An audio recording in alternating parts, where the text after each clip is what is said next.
532, strong line of storms coming from the west. Pea size to dime size hail. I'm in Westlake off of Roanoke Road. Just gonna wait out this storm.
Siren down the hill.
Sirens were going off for winds that could be around low level tornadoes.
the last 20 minutes, I guess the winds are reaching around tornado level. That's why they set them off.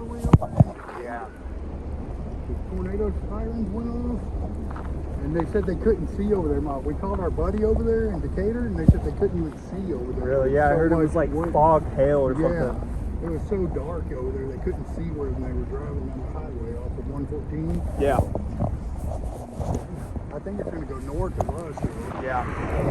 There was that little hail core that was. I was hoping it would come here. It went past us. Yeah. It went past us.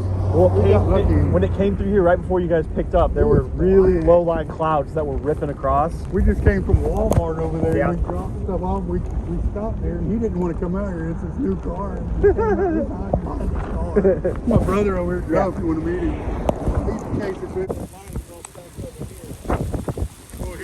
Rotation. That's what I was pointing out. We're about to get fucking pounded by some heavy rain in a minute. Yeah. That's all we're gonna get is rain. Good. We just put out and then see The food truck. Okay, speaking of food trucks, let's play a lightning round.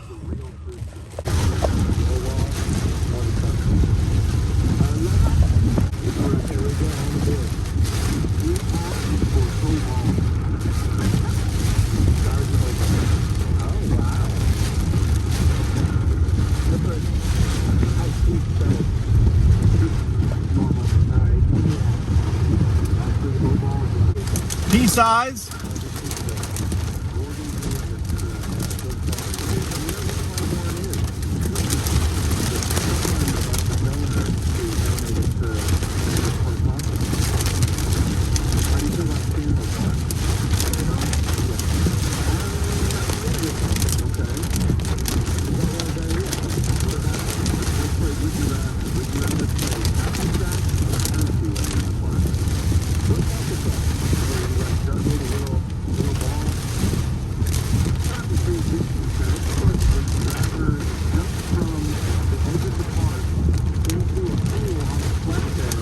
Have done this before, has done really well. I think they do need a new voice. Big Game Gang, we're super proud of you. What a year you've had. What a run at TCU. Thanks, guys. I always enjoy listening to you guys. That's a great match, Megan. Yeah. The National Basketball Association, you'd have to, right? Like he had to with LeBron as well. Like LeBron's always had to adjust whether he plays and update you on anything that we see. I guess obviously Metroplex a big area, and hopefully it can be peaceful enough, but when you're talking about like a level 4 storm warning and all that, I wouldn't be surprised at all if everything ends up getting canceled or at least delayed, especially when it happened right in the heart of it. It's over Cockrell. I can hear my sirens going off here in the weather center. It's over Cockrell Hill right now. So it's over Cockrell Hill. It's moving southeast at 55 miles per hour is the forward speed. So here's the track. It's going to clip. There's the line. It's out. It's just south of where Scoop is right now at the big airport. It's anywhere from DFW down to Irving, and then just right along the Tarrant-Dallas County line. That puts it in Lakeland Heights any minute now. Arcadia Park 632, Cockrell Hill 634, Duncanville 635, Dallas 638, Fruitdale 641, Lancaster 645, Hutchins 646, Balk Springs 650, Lawson 654, Seagoville 657, Combine 7 o'clock, Crandall 702. That is a tornado warning. That's the first tornado warning that we have. We still have severe thunderstorm warnings that are in effect for Denton and Tarrant County until 7 o'clock, but we now have a tornado warning that's been issued for Dallas County. It's the whole southern end from the city of Dallas locations down to the south. Now, here's the other thing. When I was talking to Jobin just a couple of moments ago, I saw some power flashes there where he was. We're now getting power flashes, which are power outages due to the strong wind, west of Richardson right now. So that is taking place there. There's our tornado warned area at this point. Yeah, and now multiple power flashes are being reported west of Richardson at this moment. And Cynthia, you and Chris have a power